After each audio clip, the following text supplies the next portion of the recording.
future doctors of India, welcome back to the Mantra family. I am Varun Agarwal and this is your channel Mantra of the Biology. Right now, you just listen to me carefully.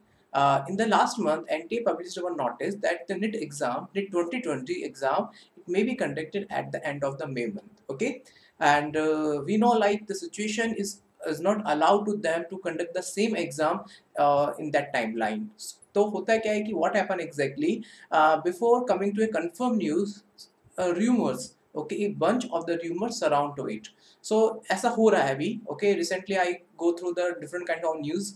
So क्या news होती है basically कि FC जो basically rumours है अभी like the medical colleges में जो selection होगा it may be based on the 12th percentage. Okay, still it is not final because it is not given by the NTA. It is just kind of the rumours. Okay, it may be happen, it may be happen but until unless it's not decided by the NTA. ठीक है, NTA जब तक उस चीज को decide नहीं कर देता, ओके, उस चीज को आप फाइनल मत मानिए. ओके, और NTA आप इसके लिए एक रिटर्न नोटिस पब्लिश करेगा. जो भी इंफॉर्मेशन होगी, देखिए जो NTA डिसाइड करेगा वो ऐसा नहीं है कि जो बच्चे मेडिकल एग्जाम की प्रिपरेशन कर रहे हैं, ठीक है, जिनका 1 साल लग चुका है ऑलरेडी, मेडिकल एग्जाम की प्रिपरेशन कर चुके हैं, उनका 1 साल ऑलरेडी इन्वेस्ट हो चुका है, NTA उनको भी ध्यान में रखेगा. ओके, सो बिलीव कीजिए ऐसा कुछ नहीं होगा कि आपके साथ में कि आपका 1 साल खराब हो जाए और आपके सिर्फ 12th के बेस के ऊपर ही सिलेक्शन हो, ऐसा भी नहीं होगा. So just you focus on your study and wait कि एनटीए क्या नया नोटिस पब्लिश करता है. बट जो होगा वो सबके अच्छे के लिए ही होगा. क्लियर? जैसे कोई इन्फॉर्मेशन आएगी एनटी से that we will give you. Okay, हम लास्ट लेक्चर में फोटोसिंथेसिस के बारे में पढ़ा था. फोटोसिंथेसिस में बेसिकली लाइट रिएक्शन का एक इंट्रोडक्टरी पार्ट पढ़ा था कि उसके लिए डिफरेंट फोटो सिस्टम रेस्पॉन्सिबल होते हैं. क्लियर? आज हम चीज़ों को डिटेल में पढ़ेंगे and I am telling you clearly कि फोटोसिंथेसिस से जो आने वाले क्वेश्चंस की जो प्रोबेबिलिटी है इस 2020 में जब एग्जाम कंडक्ट होगा, ठीक है, तो उस वक्त एग्जाम की फोटोसिंथेसिस के क्वेश्चंस की प्रोबेबिलिटी बहुत ज़्यादा हाई होगी. वो क्यों होगा? बिकॉज लास्ट 2019 में फोटोसिंथेसिस से क्वेश्चन नहीं आया था. सो प्रोबेबली इस बार 2020 में इस मॉड्यूल से इस सॉरी चैप्टर से आने की जो प्रोबेबिलिटी है इस बार हाई लेवल पे है. एंड कुछ बेसिक क्वेश्चंस होते हैं जिनकी जो मेडिकल के लिए और नेट लेवल तक के लिए उनके कुछ इंटरेस्टिंग क्वेश्चन होते हैं, फेवरेट क्वेश्चन होते हैं. जैसे कि लाइट रिएक्शन में कौन कौन से प्रोडक्ट बनते हैं, ये बहुत उनका एक फेवरेट क्वेश्चन है. ठीक है, अभी हम पढ़ेंगे आज वो चीज़ें. ठीक है, सो इसके अलावा C3 साइकिल से जो केल्विन साइकिल और C4 साइकिल से क्वेश्चन उनके कुछ फेवरेट क्वेश्चन है जिनके आने की प्रोबेबिलिटी थोड़ी हाई रहती है. या फिर अनऑक्सीजनिक फोटोसिंथेसिस कौन परफॉर्म करता है. Okay, so let's start with the new topic. Today's topic is the light reaction. Okay, तो light reaction जो basically हमने last lecture में light reaction के बारे में जो start किया था कि light reaction में basically photo system का involvement रहता है. ठीक है, कि photo system basically होते क्या है, ये 3 चीज़ों से मिलके बने हुए होते हैं. इसके अंदर एक light harvesting complex होता है, एक reaction center होता है और एक primary acceptor होता है. Clear? ठीक है, ये 3 चीज़ों से मिलकर एक फोटो सिस्टम बनता है. 2 टाइप के फोटो सिस्टम होते हैं, photo system 1, photo system 2. Photo system 1 और फोटो सिस्टम 2 में जो डिफरेंस होता है वो उसके रिएक्शन सेंटर का होता है. फोटो सिस्टम 1 में जो रिएक्शन सेंटर होता है वो 700 नैनोमीटर की लाइट को एब्सॉर्ब करता है. फोटो सिस्टम 2 680 नैनोमीटर की लाइट को एब्सॉर्ब करता है. क्लियर? बट जनरली होता है क्या है कि photo system 1 and photo system 2, okay, ये photo system 1 and photo system 2 को उनकी लाइक जो इनका नाम रखा गया है ये इनकी डिस्कवरी के अकॉर्डिंग रखा गया है. बट आज हम देखेंगे कि इनका जो फंक्शन है वो उनके नाम के जस्ट अपोजिट है. क्लियर? कि लाइक फोटो सिस्टम 1 है तो ऐसा लगता है कि ये first photo light use at first time, ऐसा नहीं है. फोटो सिस्टम 2 पहले लाइट को एब्जॉर्ब करता है, देन वो फोटो सिस्टम 1 को इलेक्ट्रॉन देता है. सो इनकी जो वर्किंग मैकेनिज्म है it just opposite to their name. Clear?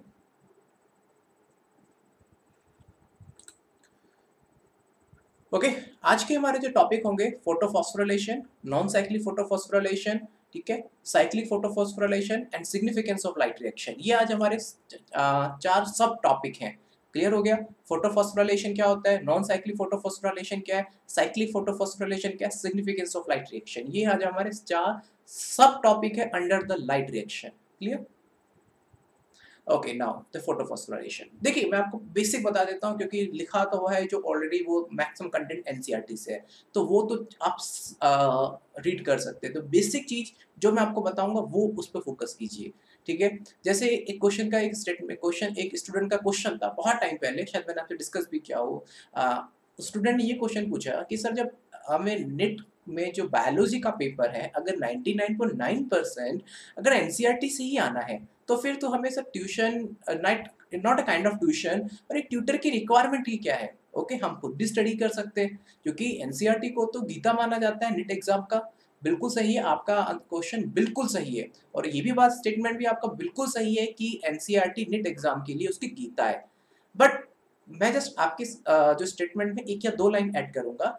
देखिए, आपका स्टेटमेंट बिल्कुल सही है कि जो एनसीईआरटी है वो नीट एग्जाम की गीता है, ठीक है? लेकिन गीता जब हम पढ़ते हैं तो गीता कभी खुद नहीं पढ़ पाते, वो हमें आपके घर में जब गीता का पाठ पढ़ाया जाता है तो पुजारी आते हैं पढ़ने के लिए क्योंकि गीता में सिर्फ श्लोक लिखे हुए होता है लेकिन उसको समझना बहुत ज़रूरी होता है। सिर्फ श्लोक बोलने से गीता समझ में नहीं आती जब तक उसका भावार्थ आपको ना समझ में आए। सेम एनसीईआरटी है, एनसीईआरटी में लिखा हुआ बहुत कुछ है लेकिन उसको समझाने के लिए एक फैसिलिटेटर चाहिए आपको, एक ट्यूटर चाहिए आपको क्योंकि उसमें बहुत सारे ऐसे हिडन वर्ड्स हैं जो समझना थोड़ा-सा टिपिकल हो जाता है अगर आपके साथ में कोई ट्यूटर नहीं है तो, ठीक है?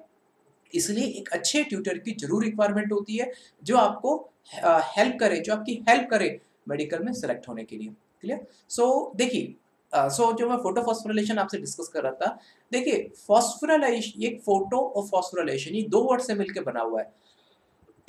फॉस्फोराइलेशन मतलब होता है एटीपी का फॉर्मेशन जैसे कि oxidative phosphorylation, substrate level phosphorylation.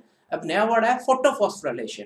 ये 3 चीजें टाइप के आपने पढ़ा है और तीनों स्टेटमेंट पे जो तीनों जो आपके प्रोसेस थे उस तीनों प्रोसेस में क्या था एटीपी का फॉर्मेशन हो रहा था। सबस्ट्रेट लेवल फॉस्फोराइलेशन हो चाहे ओके ऑक्सीडेटिव फॉस्फोराइलेशन हो चाहे या फोटोफॉस्फोराइलेशन हो। जब हम बात करेंगे सबस्ट्रेट लेवल फॉस्फोराइलेशन की एटीपी का जो फॉर्मेशन होता है ऑन द स्पॉट होता है। ओके राइट नाउ जैसे ही कोई सबस्ट्रेट से आपका जो सबस्ट्रेट है उस सबस्ट्रेट से फॉस्फेट निकलता है एंड वो एडीपी के साथ बाइंड अप होकर एटीपी का फॉर्मेशन करता है तो सबस्ट्रेट लेवल फॉस्फोराइलेशन हो गया। ऑक्सीडेटिव फॉस्फोराइलेशन में क्या होता है जो आपके रिड्यूसिंग एजेंट होते हैं जब वो एटीएस सिस्टम से पास होते हैं देन वहां पे वो एटीपी का फॉर्मेशन करते हैं तो ऑक्सीडेटिव फॉस्फोराइलेशन हो गया। अब ये फोटो फॉस्फोराइलेशन का मतलब है कि जब सनलाइट की प्रेजेंस में एटीपी का फॉर्मेशन हो रहा हो उसे बोलते हैं फोटो फॉस्फोराइलेशन। तो इस फोटोसिंथेसिस के प्रोसेस में we know like sunlight is one of the important component. तो जब सनलाइट की प्रेजेंस में एटीपी का फॉर्मेशन हो रहा हो दैट्स कॉल्ड द फोटोफॉस्फोराइलेशन। तो देखिए लिविंग ऑर्गेनिज्म क्या करते हैं कि लिविंग ऑर्गेनिज्म किसी भी सबस्ट्रेट को ऑक्सीडाइज करके उससे एनर्जी लेते हैं एंड दैट एनर्जी वो कि फ्री फॉर्म में नहीं होती, उस एनर्जी को बॉन्ड के फॉर्म में स्टोर कर दिया जाता है कि जब उसकी जरूरत पड़े जब उसको आप यूज कर सके। जैसे कि सिंपल पॉइंट में कि जब किसी चीज़ का प्रोडक्शन करते हैं तो पहले उसको प्रोडक्ट जैसे कि आपने किसी चीज़ का भी प्रोडक्शन होता है तो प्रोडक्शन करके उसको स्टोर कर दिया जाता है, ठीक है? कि जब ज़रूरत पड़े तो उसको डिस्ट्रीब्यूट कर सके, ओके? सो सेम वे कि किसी भी कंपोनेंट को ऑक्सीडाइज करके उससे जो एनर्जी मिलती है उस एनर्जी को ऐसे डायरेक्टली यूज़ नहीं करते, उसके बॉन्ड के फॉर्म में स्टोर कर देते हैं कि जब ज़रूरत पड़े तो वहाँ से एनर्जी ले सके। So substrate like ATP carry this energy in the chemical bond like ATP यही करता है इस एनर्जी को केमिकल बॉन्ड के फॉर्म में कैरी करता है। The process through which ATP synthesize by the cell in the chloroplast in the presence of sunlight called the phosphorylation. जब सनलाइट की प्रेजेंस में क्लोरोप्लास्ट एटीपी का फॉर्मेशन करता है उसे बोलते हैं फोटोफॉस्फोरिलेशन। क्लियर हो गया? Photophosphorylation is synthesis of ATP from ADP and inorganic phosphate in the presence of sunlight. देखिए क्या होता है कि फोटोफॉस्फोराइलेशन में क्या होता है एटीपी का फॉर्मेशन होता है जब एडीपी फॉस्फेट के साथ बाइंड अप होता है, ठीक है? देखिए अब एडीपी अलग है, इनऑर्गेनिक फॉस्फेट अलग है, ठीक है? इनको बाइंड अप कराने के लिए जो एनर्जी होती है वो एनर्जी किसी भी सबस्ट्रेट के ऑक्सीडेशन से आती है। क्लियर हो गया? वो एनर्जी जब ऑक्सीडेशन से आती है तो ये एनर्जी हेल्प करती है इन दोनों को बाइंड करने में। तो एडीपी और इनऑर्गेनिक फॉस्फेट आपस में बाइंड अप हो गए और एटीपी का फॉर्मेशन हो गया। So there are the two types of photophosphorylation, ठीक है? एक हो गया आपका नॉन साइक्लिक, एक होता है साइक्लिक। इसमें थोड़ा सा आपको समझने में थोड़ा सा ज्यादा समय लगेगा क्योंकि मैंने इसको थोड़ा सा काफी अनकवर किया है इस टॉपिक को, ठीक है, क्योंकि क्या होता है कि अगर आप बोर्ड के एग्जाम्स में देखें तो डायरेक्टली आता है नॉन साइक्लिक फोटोफॉस्फोराइलेशन को एक्सप्लेन करो, तो हम डायरेक्टली जो भी डायग्राम होता है रट रटा के उसको लिख के आ जाते हैं, बट उसका सिग्निफिकेंस नहीं है कि अगर आपको समझ में ना आए, तो उसका सिग्निफिकेंस होने के लिए उस चीज को जब तक आप ब्रॉड लेवल पर नहीं समझेंगे उस चीज का कोई मतलब नहीं है। क्लियर? देखिए, non cyclic photophosphorylation, non cyclic का मतलब है जो साइकिल में ना हो रहा हो, सबसे पहली बात, जो साइकिल में ना हो रहा हो। अब इस ये तो आपको समझ में आ गया कि फोटोफॉस्फोराइलेशन में हो क्या रहा होगा कि किसी भी सबस्ट्रेट का ऑक्सीडेशन हो रहा होगा और उस ऑक्सीडेशन से एनर्जी निकल रही होगी और वो एनर्जी एटीपी के फॉर्म में सिंथेसाइज हो रही होगी। बिल्कुल सही है आपकी बात। अब ये नॉन साइक्लिक और साइक्लिक में प्रोसेस डिफरेंट हो जाते हैं, ठीक है। सबसे पहले आता है नॉन साइक्लिक में। नॉन साइक्लिक में क्या होता है, it operate at the 680 nanometre wavelength, मतलब इस ये सबसे पहले ऑपरेट होती है, ऑपरेट हो रही है, ऐसा नहीं कि 680 नैनोमीटर पे ही केवल इसमें 680 नैनोमीटर का ही इन्वॉल्वमेंट है, लेकिन ये स्टार्ट होती है 680 नैनोमीटर वेवलेंथ के ऊपर। और हमें पता है कि 680 नैनोमीटर के लिए जो रेस्पॉन्सिबल फोटो सिस्टम है वो है फोटो सिस्टम 2, ठीक है। इट मींस ये ऑपरेट कहाँ पे होती है, 6 फोटो सिस्टम 2 से ये नॉन साइक्लिक फोटोफॉस्फोराइलेशन ऑपरेट होता है। क्लियर हो गया? तो एंड इसमें दोनों सिस्टम साइमल्टेनियसली काम करते हैं, PS1 एंड PS2 दोनों ही वर्क करते हैं, PS1 भी काम करता है, PS2 भी काम करता है। Okay, flow of electron is a unidirectional और नॉन साइक्लिक, ठीक है। इसमें क्या होता है, फ्लो ऑफ इलेक्ट्रॉन, देखिए हम जब किसी सबस्ट्रेट को ऑक्सीडाइज करेंगे तो उससे क्या होता है, इलेक्ट्रॉन निकलेंगे, और वो जो इलेक्ट्रॉन्स निकलेंगे, ठीक है, इलेक्ट्रॉन निकलेंगे तो इलेक्ट्रॉन का जो मूवमेंट होता है वो यूनिडायरेक्शन होता है, मतलब एक ही डायरेक्शन में होता है, वो वापस कभी नहीं आते। तो नॉन साइक्लिक ये मूवमेंट होता है। And if you look on the geometrical configuration, केवल आप उसका स्ट्रक्चर देख के देखेंगे तो कुछ जेड टाइप का दिखाई देता है। क्लियर हो गया? वो मैं दिखाऊंगा जो आपको समझ में आ जाएगा। And it is associated with the splitting of the water molecule and the formation of ATP and NADPH2। Don't worry, जो हम पढ़ रहे हैं वो समझेंगे जरूर, ठीक है, वो हम देखेंगे जरूर। So it is associated with the dissociation of the dissociation या splitting of water molecules and the formation of ATP and the NADPH2। Clear हो गया? समझ में आ गया आपको बात? ये बेसिकली एसोसिएट किससे होता है, वाटर मॉलिक्यूल की स्प्लिटिंग से, और एज वेल एज इसके साथ साथ एटीपी और NADPH2 का फॉर्मेशन होता है, ठीक है। Flow of electron occur through the integral protein molecules like, याद हो तो लास्ट लेक्चर में बहुत बार एक वर्ड आ रहा था कि जितने भी फोटो सिस्टम होते हैं प्रोटीन से सराउंडेड होते हैं, प्रोटीन से अटैच्ड होते हैं। मैंने बोला था ये प्रोटीन वर्ड मैं यूज करूंगा नेक्स्ट लेक्चर में, तो ये वही प्रोटीन है। याद हो तो ETS सिस्टम में हमने देखा था कि बहुत सारे आपके प्रोटीन से, लाइक FMN था, FES था, साइटोक्रोम से, ओके, क्यू कोएंजाइम क्यू था, याद है, यूबिक्रोनिन। तो ये साइटोक्रोम से cytochrome B, cytochrome A, cytochrome A3 याद होने चाहिए, ठीक है। अगर आप कोई चीज मिस भी करते हैं तो प्लीज उनका रिवीजन करते रहिए, क्योंकि सक्सेस होने के लिए रिवीजन होना बहुत जरूरी है। रिवीजन होने से दो फायदे होते हैं, एक तो आपका टॉपिक जो आप भूल गए हो वो दोबारा से रिकवर होता है, और साथ साथ जो टॉपिक में कुछ खामियां रह गई होती हैं पढ़ने में वो अपग्रेड हो जाती है, ठीक है। तो रिवीजन बहुत जरूरी होता है। क्लियर हो गया? ओके, सो आगे चलते हैं। एंड लाइक हाँ, तो वैसे ही यहाँ पे फ्लो ऑफ इलेक्ट्रॉन, यहाँ पे भी इलेक्ट्रॉन का फ्लो होता है, तो इसके लिए कुछ जो लाइक प्रोटीन्स होती है, लाइक आपका FES प्रोटीन होता है, प्लास्टोक्विनोन होता है, प्लास्टोसाइनिन होता है, साइटोक्रोम B6F होता है, एंड फेरोडॉक्सिन प्रोटीन होता है। ये 5 टाइप की प्रोटीन होती हैं जो कि नॉन साइक्लिक फॉस्फोराइलेशन में अपना रोल प्ले करती हैं। मैं आपको चार्ट से दिखाऊंगा तो आपको वो समझ में और इजी आ जाएगा।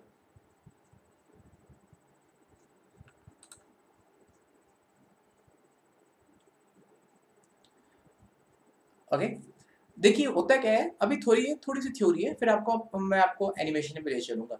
Okay, yes.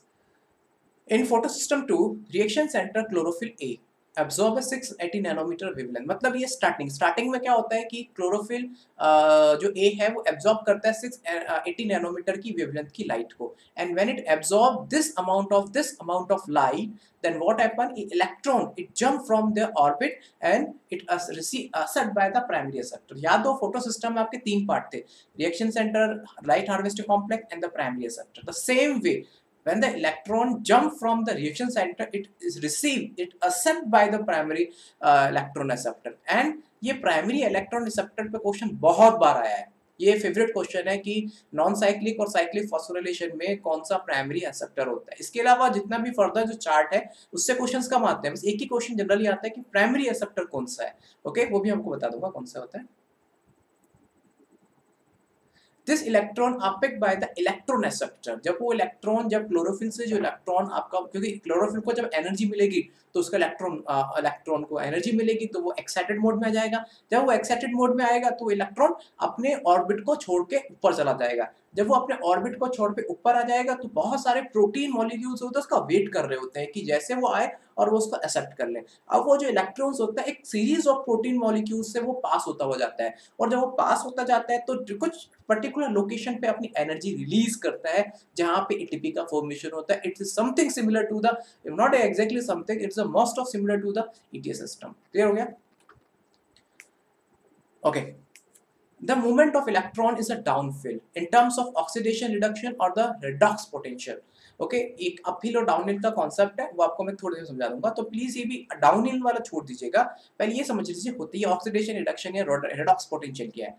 देखिए क्या होता है कि जैसे मान के चलो कि मैं एग्जांपल लेता हूँ कि मान के चलो कि, चलो मैं आपको एक लिख के ही बता देता हूँ for an example.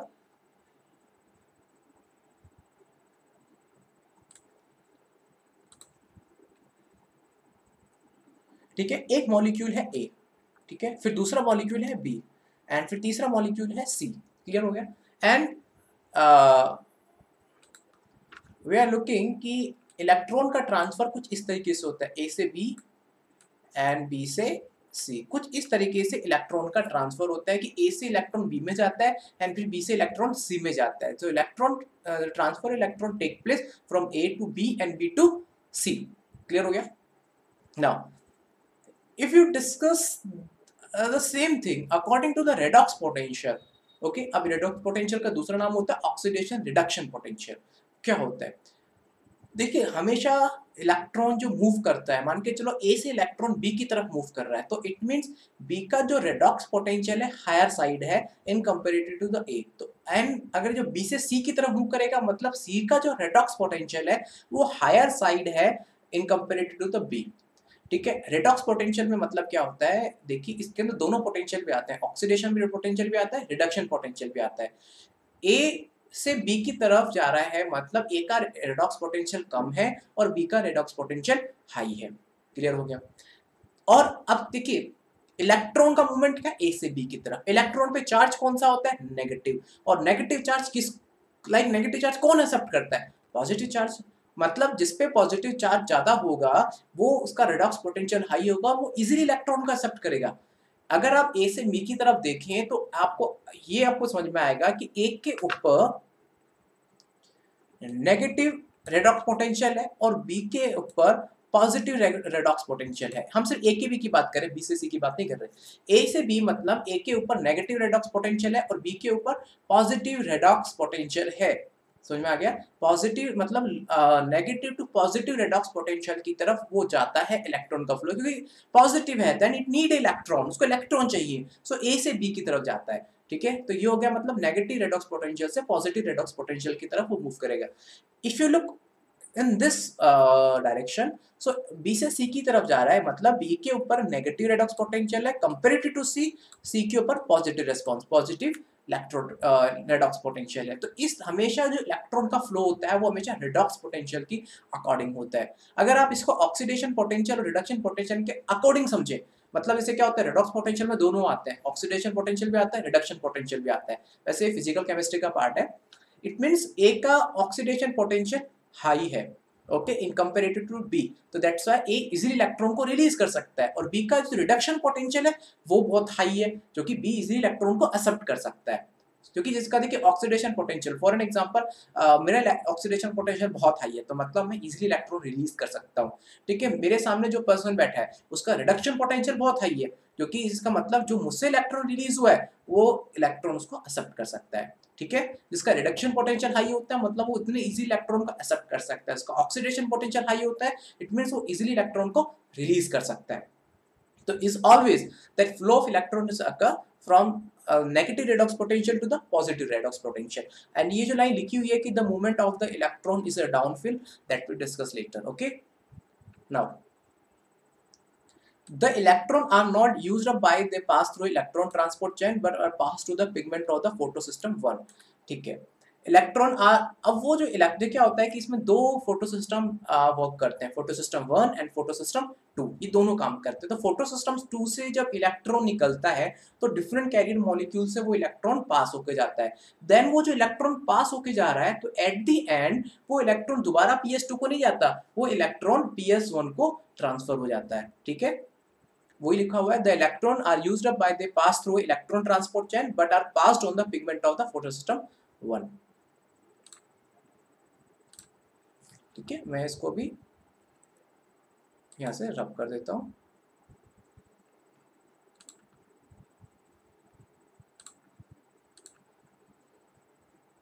Simultaneously, electron in the reaction center of PS1 are also excited। जब वो PS1 जब क्या हुआ कि वो इलेक्ट्रॉन PS1 ने एक्सेप्ट कर लिया और PS1 700 nm की लाइट को एब्जॉर्ब करता है। अब जो इलेक्ट्रॉन PS1 ने एक्सेप्ट किया, ठीक है, इलेक्ट्रॉन आ गया PS1 के पास में, सारा खेल इलेक्ट्रॉन का है और कुछ नहीं है।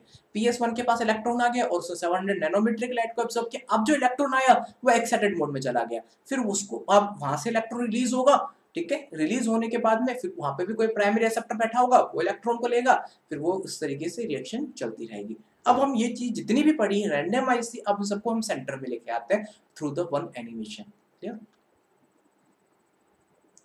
फिर एट द एंड जो इलेक्ट्रॉन होता है उस इलेक्ट्रॉन को NADP उसको एक्सेप्ट करता है और NADPS2 का फॉर्मेशन होता है। ठीक है, चलो कोई नहीं।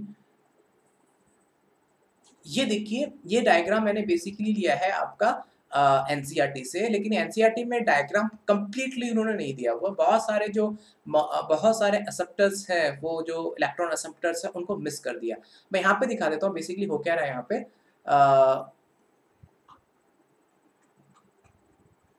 हाँ देखिए, यहाँ एग्जैक्टली क्या है कि ये फोटो सिस्टम 1 है। ठीक है, ये फोटो सिस्टम 1 है, सॉरी ये फोटो सिस्टम 2 है, ये फोटो सिस्टम 1 है। फोटो सिस्टम 2 में अगर आप देखेंगे तो फोटो सिस्टम 2 के अंदर मेन इंपॉर्टेंट चीजें क्या होती हैं? फोटो सिस्टम 2 में मेन इंपॉर्टेंट चीजें होती हैं उसका लाइट हार्वेस्टिंग कॉम्प्लेक्स। क्लियर हो गया? लाइट हार्वेस्टिंग कॉम्प्लेक्स एंड वहाँ पे reaction centre and then electron acceptor. तो होता है क्या है कि जब वो 6 नैनोमीटर की लाइट को एब्जॉर्ब करता है तो यहाँ से इलेक्ट्रॉन रिलीज होता है। देखिए, लाइट हार्वेस्ट कॉम्प्लेक्स आपको पता है कि जो डिफरेंट वेवलेंथ से आने वाली लाइट को इलेक्ट्रोफिल एको देते हैं। ठीक है, फिर वहां से इलेक्ट्रॉन एक्साइटेड मोड में आता है जो इलेक्ट्रॉन एक्सेप्टर के थ्रू एक्सेप्ट किया जाता है। फर्दर यहाँ पे इलेक्ट्रॉन ट्रांसपोर्ट सिस्टम की एक पूरी सीरीज होती है जहाँ पे इलेक्ट्रॉन का मूवमेंट चलता है। फिर फर्दर वहाँ पे ATP का फॉर्मेशन भी होता है। फिर उसके बाद में यहाँ पे है फोटो सिस्टम 1, ठीक है, जहाँ पे लाइट हार्वेस्टर कॉम्प्लेक्स होता है। अब जैसे ये लाइट को एब्जॉर्ब करेगा 700 नैनोमीटर की लाइट को, तो यहाँ से लाइट आपकी अब इसने एब्जॉर्ब कर लिया, ठीक है, लाइट हार्वेस्टर कॉम्प्लेक्स से।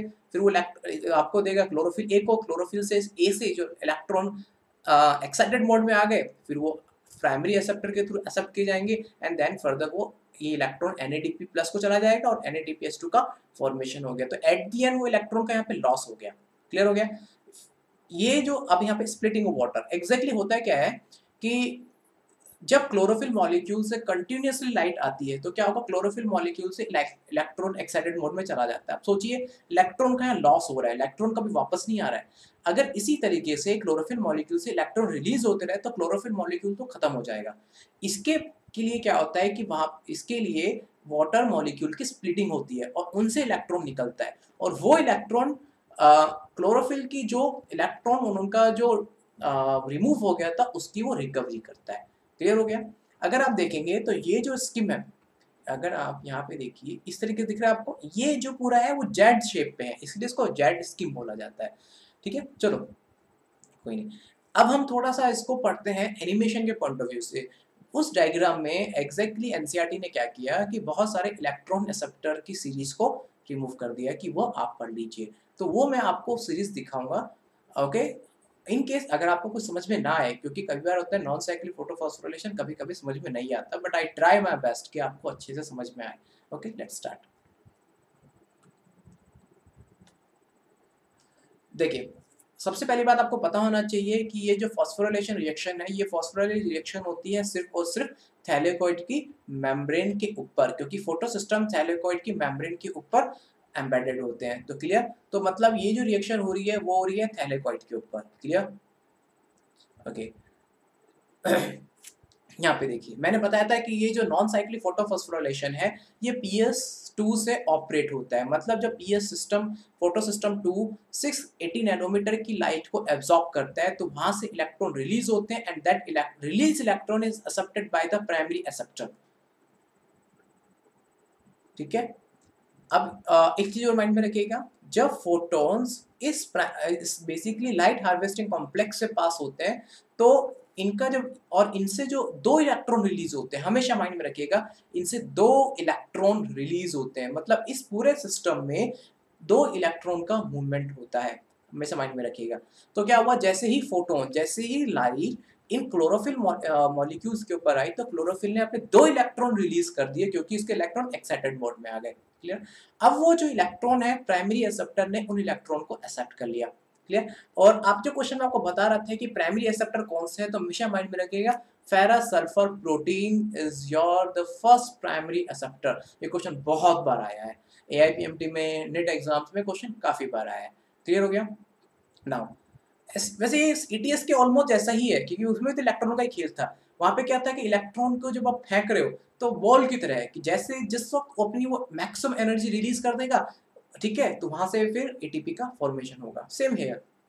फिर प्राइमरी एक्सेप्टर के बाद उन्होंने लिखा था NCERT में कि इलेक्ट्रॉन ट्रांसपोर्ट सिस्टम की सीरीज से वो इलेक्ट्रॉन पास होता है। अब वो सीरीज कौन सी है, सबसे पहला दो इलेक्ट्रॉन ये आपके पास होते हैं प्लास्टोक्यूनॉन में, मतलब PQ, ध्यान रखना प्लास्टोक्यूनॉन PQ में। ये सबसे पहला प्राइमरी एक्सेप्टर के बाद जो सेकेंडरी एक्सेप्टर होता है प्लास्टोक्यूनॉन होता है जो दो इलेक्ट्रॉन को एक्सेप्ट करता है। ये क्या रखेगा, प्लास्टोक्यूनॉन और जो आपका आपने पढ़ा था यूबिक्विनॉन, ये दोनों स्ट्रक्चर में ऑलमोस्ट सिमिलर होते हैं। मैंने ऑलमोस्ट वर्ड यूज किया है, मतलब कंप्लीटली सिमिलर नहीं होते, बट फर्क इतना होता है कि प्लास्टोक्यूनॉन, ओके, प्लास्टो जो क्यूनॉन है ये बेसिकली ये मॉलिक्यूल ये प्रोटीन है, ठीक है, ये फोटोफॉस्फोरिलेशन में हेल्प करता है, व्हाइल ये यूबिक्विनॉन हेल्प करता है ऑक्सीडेटिव फॉस्फोरिलेशन में। क्लियर हो गया।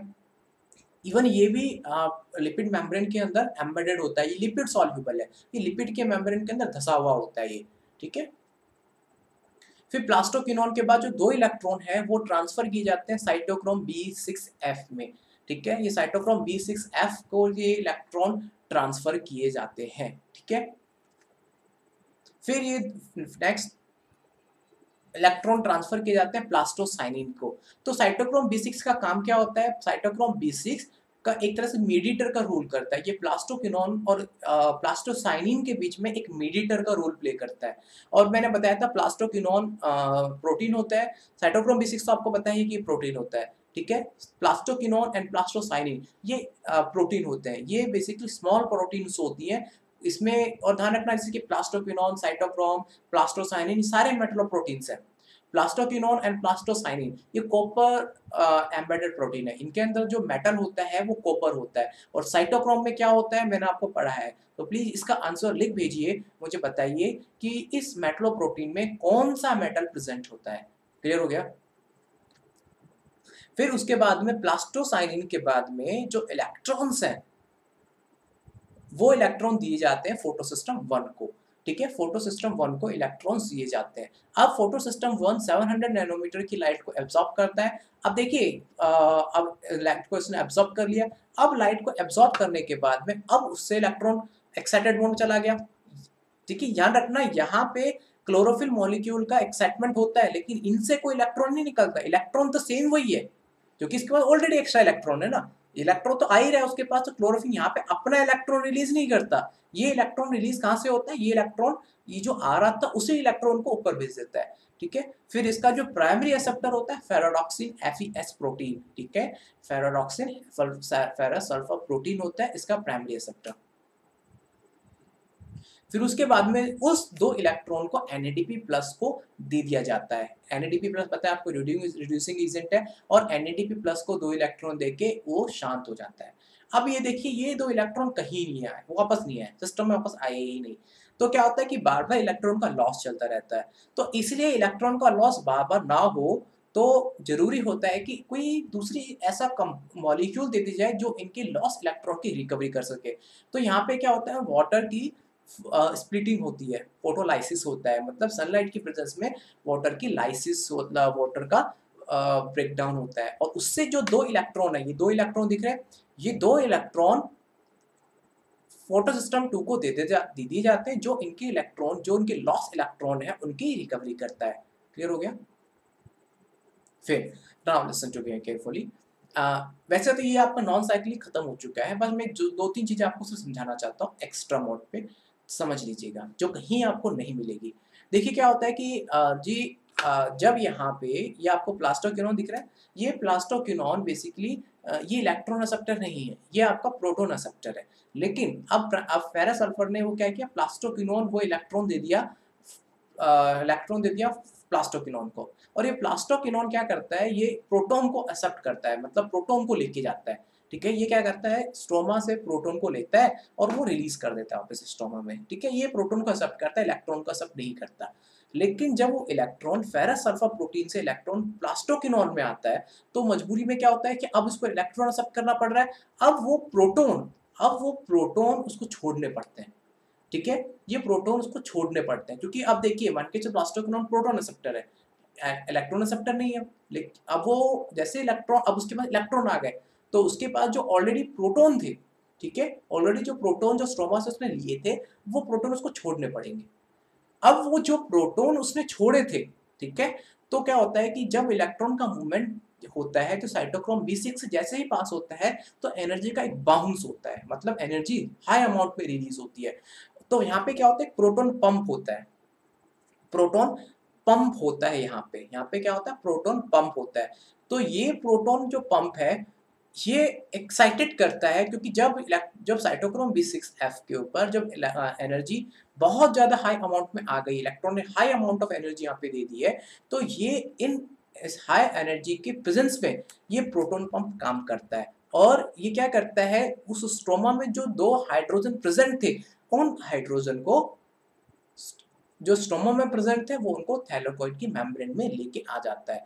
तो याद रखना, यहाँ उसके ऊपर प्रोटॉन पंप प्रेजेंट होता है, और ये प्रोटॉन पंप जब ही काम करता है, जब कब काम करेगा, जब साइटोक्रोम B6 पे एनर्जी का बाउंस होगा, और ये बाउंस्ड एनर्जी इस प्रोटॉन के मेडिटेशन में, प्रोटॉन के ट्रांसफर में हेल्प करती है। क्लियर हो गया?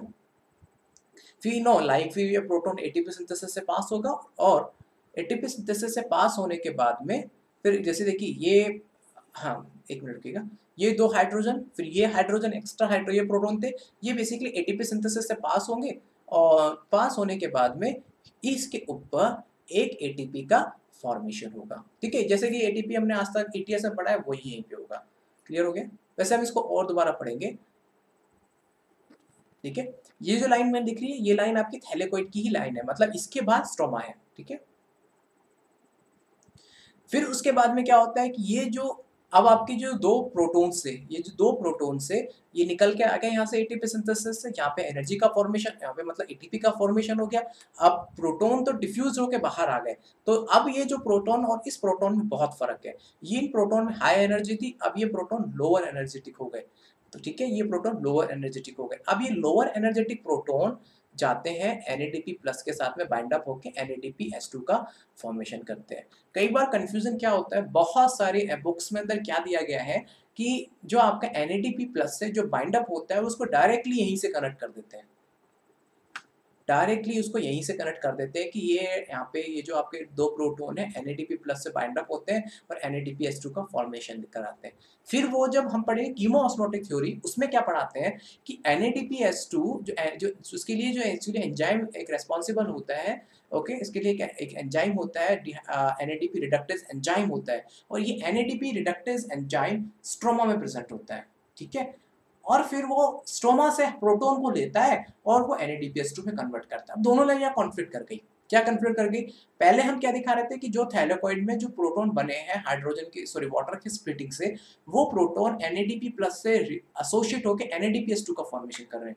दूसरा हम क्या बोल रहे हैं कि NADP, अब वो वाटर की स्प्लिटिंग कहाँ हो रही है? थैलेकॉइड के अंदर हो रही है, और वहीं से हम प्रोटॉन दिखा रहे हैं NADP प्लस में जा रहे हैं। एग्जैक्टली ऐसा नहीं होता, इसमें थोड़ा मॉडिफिकेशन होता है। वो प्रोटॉन सबसे पहले उसके एटीपी सिंथेसिस से पास होते हैं, फिर वो proton then they react with the NADP plus, okay, फिर NADPH2 का फॉर्मेशन होता है। तो ये डायरेक्टली थैलेकोइड में प्रेजेंट प्रोटॉन डायरेक्टली रिएक्ट नहीं करते, ये पहले एटीपी सिंथेसिस से पास होकर स्ट्रोमा में आते हैं, then they react with the NADP+ और NADPH2 का फॉर्मेशन करते हैं। ठीक है, ये चीज को है ना जो आपने मैंने समझाया प्रोटॉन फॉर्मेशन और ये एटीपी का फॉर्मेशन, वो मैं आपको कीमोस्मोटिक थ्योरी में दोबारा पढ़ाऊंगा। क्लियर हो गया? यस, AIPMT 2008 में क्वेश्चन आया था, electron from the excited chlorophyll molecule of photosystem are accepted first by the cytochrome B, cytochrome F, quinone, ferredoxin। ठीक है, अब इसमें क्या क्वेश्चन क्या था, क्लोरोफिल मॉलिक्यूल में जो फोटोसिस्टम 2 है उसमें सबसे पहला इलेक्ट्रॉन फर्स्ट एक्सेप्टर कौन सा होता है? By the way ferrous sulphur protein इसका आंसर होना चाहिए, लेकिन इसमें फेरस सल्फर प्रोटीन नहीं दिया हुआ, तो उसके बाद अब प्लास्टोक्विनोन ही आता है, तो इसका आंसर क्या होगा? इसका आंसर होगा क्विनोन, इसका आंसर होगा मतलब सी। अगर ये इसकी जगह फोटोसिस्टम 1 होता तो आंसर होता आपका फेराडॉक्सिन। क्लियर? ओके, ये डायग्राम मैंने लिया है इंटरनेट से। ठीक है, इस डायग्राम को अगर आप देखेंगे तो ये डायग्राम बेसिकली हेल्प करेगा आपको समझने में, आगे आने वाली चीजों को समझने में ये डायग्राम आपकी हेल्प करेगा। देखिए क्यों हेल्प करेगा, बिकॉज इसके अंदर सारे प्रोटीन जो जो इन्वॉल्व होते हैं वो पूरी मेम्ब्रेन के ऊपर एसोसिएट किए गए, जैसे प्लास्टोक्विनोन, प्लास्टोसाइनिन, ठीक है, ferrous sulphur protein, oxygen evolving complex, सारे फोटोसिस्टम 1, फोटोसिस्टम 2 सारे मेम्ब्रेन के ऊपर एम्बेडेड किए गए। अब आप देखेंगे तो कोई बाहर की तरफ है, कोई प्रोटीन बाहर अंदर की तरफ है। जैसे एग्जांपल के लिए आप देखेंगे NADP रिडक्टेज, जहाँ पे NADPH2 का फॉर्मेशन होता है वो बाहर की तरफ है, मतलब स्ट्रोमा में है। ठीक है, अब यहाँ पे आप देखेंगे फोटोसिस्टम 1, फोटोसिस्टम 2 ये मेम्ब्रेन के अंदर है। प्लास्टोसाइनिन ये आपके थैलेकोइड के ल्यूमन में है। ठीक है, और प्लास्टोक्विनोन ये लिपिड मेम्ब्रेन के अंदर है, मतलब लिपिड सॉल्यूबल है। ये एग्जैक्टली वाटर सॉल्यूबल होता है, ये लिपिड सॉल्यूबल होता है। ठीक है, oxygen evolving complex is present on the inner side of membrane. अगर आप देखेंगे यहाँ पे ये जो दिख रहा है आपको, oxygen evolving complex is present on the inner side of the membrane, while NADP reductase is present on the outer side of the membrane. ये एक्चुअली याद रखिएगा। देखिए इट मींस NADP रिडक्टेज अगर आपका स्ट्रोमा में है, NADP रिडक्टेज अगर आपका स्टोमा में है और अगर आपका ऑक्सीजन इवॉल्विंग कॉम्प्लेक्स आपके थैलेकोइड के ल्यूमन में है, it means oxygen evolving complex से जो आपके प्रोटॉन निकले हैं, ऑक्सीजन इवॉल्विंग कॉम्प्लेक्स से जो प्रोटॉन निकले हैं, सबसे पहले उनको स्ट्रोमा में आना पड़ेगा NADP से रिएक्ट करने के लिए, क्योंकि NADP रिएक्टेड एंजाइम तो बाहर है ना, यहाँ तक जहाँ एंजाइम होगा वहाँ पे रिएक्शन होगी, तो इसके लिए इसको ATP सिंथेसिस से ही पास होना पड़ेगा, क्योंकि यही वो जरिया है जिससे वो बाहर आ सकते हैं, इस ल्यूमन से स्ट्रोमा में बाहर आ सकते हैं। क्लियर हो गया ना? Good. Mn+2 and the Cl- elements are involved in the photolysis of the water। देखिए इस ऑक्सीजन इवॉल्विंग कॉम्प्लेक्स कहने का मतलब है ऐसा कॉम्प्लेक्स जो वाटर के फोटोलाइसिस के लिए रिस्पॉन्सिबल है। ये क्वेश्चन बहुत बार आया है। बाय द वे जब हम पढ़ेंगे mineral nutrients required for the plant, तो उसमें भी आपको ये मैंगनीज और क्लोरीन का रोल आपको समझ में आ जाएगा। बेसिकली आप ये कह रहे हैं कि Mn+2 and the Cl-, okay, manganese और क्लोराइड एलिमेंट बहुत रेस्पॉन्सिबल होते हैं वाटर के फोटोलाइसिस के लिए। ठीक है, ये इनका एलिमेंट्स का होना बहुत जरूरी है, अदरवाइज फोटोलाइसिस नहीं होगा। Electron that were removed from the photosystem 2, it must be replaced by the water। ठीक है, तो वाटर बेसिकली स्प्लिटिंग होती है, उनसे जो इलेक्ट्रॉन्स होते हैं that electron accepted by the photosystem 2 and वहाँ वो इलेक्ट्रॉन की रिकवरी की जाती है। क्लियर? इसके अलावा अब ऑक्सीजन इवॉल्विंग कॉम्प्लेक्स, इसके अलावा जो ऑक्सीजन बनता है, ठीक है, आपने जो डायग्राम में देखा होगा, प्रीवियस डायग्राम आपको ले चलूं, अभी जो ऑक्सीजन है, ये ऑक्सीजन इस ल्यूमन से बाहर आ जाता है और फिर क्लोरोप्लास्ट से रिलीज होके इसको स्टोमेटा के थ्रू बाहर निकाल दिया जाता है। ठीक है, अब जब स्टोमेटा के थ्रू बाहर निकाल दिया, then it now further it would be taken by us. ठीक है, नेट 2015 में क्वेश्चन था आपका कि oxygen evolving during the photosynthesis come from the water molecule, which one of the following pairs of elements involved in the reaction? ठीक है, manganese और chlorine, manganese और potassium, manganese and molybdenum and magnesium and chlorine. तो your answer is manganese and chlorine. ये सब molybdenum and potassium भी important होते हैं, लेकिन ये हम पढ़ेंगे लेटर ऑन, कहाँ पे, मिनरल न्यूट्रिएंट्स के रोल में। ठीक है, जब माइक्रो न्यूट्रिएंट्स मैक्रो न्यूट्रिएंट्स पढ़ेंगे। क्लियर हो गया? नाउ प्लास्टोक्विनोन, ये दिख रहा है आपको plastoquinone. Plastoquinone is a lipid soluble it's a lipid soluble protein, जो कि क्योंकि ये लिपिड की देखेंगे आप, लिपिड के अंदर फंसा हुआ है, धसा हुआ है। ओके, ये लिपिड के अंदर धसा हुआ इंटीग्रल प्रोटीन है। ये स्मॉल प्रोटीन होता है ब्लू कलर का, और कॉपर बेसिकली पता है ब्लू कलर बनाने के लिए रेस्पॉन्सिबल है। ठीक है, तो ये ब्लू कलर का एक प्रोटीन होता है छोटा सा, जो कि इलेक्ट्रॉन ट्रांसपोर्ट चैन के लाइट रिएक्शन की इलेक्ट्रॉन ट्रांसपोर्ट चैन में इन्वॉल्व होता है। ये लिपिड सॉल्युबल होता है एंड ये थैलेकॉइड के मूवमेंट के लेटरल मूवमेंट कर सकता है। ठीक है, अपनी फंक्शन को सर्व करने के लिए कभी-कभी लेटरल मूवमेंट भी कर लेता है। ठीक है, प्लास्टोक्विनोन मैंने बताया था, यूबिक्विनोन बहुत होते हैं सिमिलर में, स्ट्रक्चर बहुत सिमिलर होता है। प्लास्टोक्विनोन बेसिकली फोटोफॉस्फोरिलेशन में रोल प्ले करता है एंड यूबिक्विनोन ऑक्सीडेटिव फॉस्फोरिलेशन में अपना रोल प्ले करता है। साइटोक्रोम B6F, इसका फंक्शन क्या होता है? It mediate the transfer of electron from photosystem 2 to photosystem 1। ठीक है, उसका काम यही है कि फोटोसिस्टम 2 से फोटोसिस्टम 1 को के बीच में इलेक्ट्रॉन का ट्रांसफर करना है। ठीक है, अलोंग विद दिस ये दूसरा काम क्या करता है? While transferring the proton from a chloroplast stroma across the thylakoid membrane into the lumen. इसके अलावा क्या करता है? ये दूसरा काम एक साथ-साथ ये भी करता है कि ये स्ट्रोमा से प्रोटॉन्स को लेके आता है और उस प्रोटॉन को थैलेकॉइड के ल्यूमेन में लाइक उसको पुट कर देता है फोटोसिंथेसिस प्रोसेस को डराइव करने के लिए। ओके, प्लास्टोसाइनिन वो भी ब्लू कलर का प्रोटीन होता है, मतलब इसके अंदर कॉपर में पाया जाता है और ये थैलेकॉइड के ल्यूमेन के अंदर प्रेजेंट होता है। क्लियर हो गया? Plastocyanin molecules are the water soluble and they can move through the inner space of thylakoid carrying the electron from one place to the another। and ये क्या होता है? अंदर की तरफ प्रेजेंट होता है, मतलब ह्यूमन में, तो ये क्या मूवेबल होते हैं। ठीक है, मैं आपको एक चीज बताना रह गया, मैं आपको थोड़ा पीछे ले चलता हूँ। यस, देखिए ये इसमें दो वर्ड्स आते हैं, डाउन हिल और अप हिल। तो मैंने आपको डाउन हिल बताना रह गया था आपको।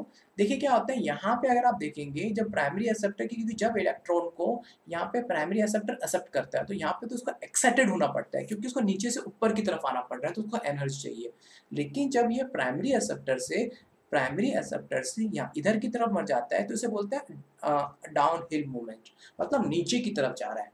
ठीक है, अब जब नीचे की तरफ जाता है तो ज़्यादा एनर्जी की रिक्वायरमेंट नहीं होती है, और अप हिल के लिए हमेशा हाई एनर्जी की रिक्वायरमेंट होती है। क्लियर? ये डाउन हिल मूवमेंट है इसका। ठीक है, ठीक है, और यहाँ पे इलेक्ट्रॉन एनर्जी का सबसे ज़्यादा रिलीज होती है यहाँ पे एनर्जी, दैट्स व्हाई प्रोटॉन आपका स्ट्रोमा से थैलेकॉइड ल्यूमेन में आ पाता है। सेम ईयर ये आपका अप हिल मूवमेंट होता है, then it's a down hill movement. Okay,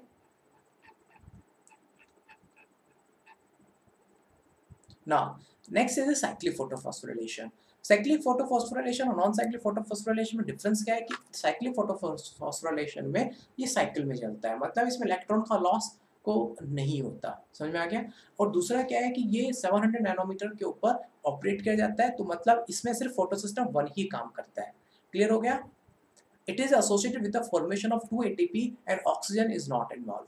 ठीक है, इसमें ऑक्सीजन इन्वॉल्व नहीं होती है। क्लियर? और ये केवल 2 एटीपी का फॉर्मेशन करता है और इसमें NADPH2 का भी फॉर्मेशन नहीं होता है, क्योंकि साइक्लिक है। तो कैसे होगा? Electrons loss is not involved. Flow of occur through the integral protein like plastocyanin, cytochrome B6F and ferredoxin protein। ठीक है,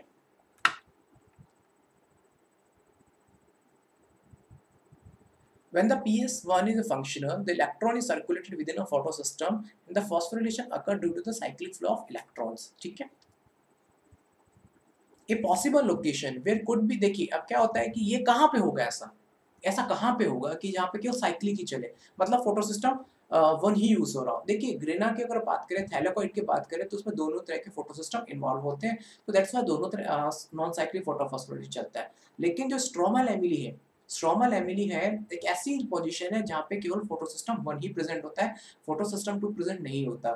सो चांसेस क्या होता है? स्ट्रोमल एमिली कहाँ होती है? जो एक पट्टी होती है, दो ग्रेनम को कनेक्ट करती है।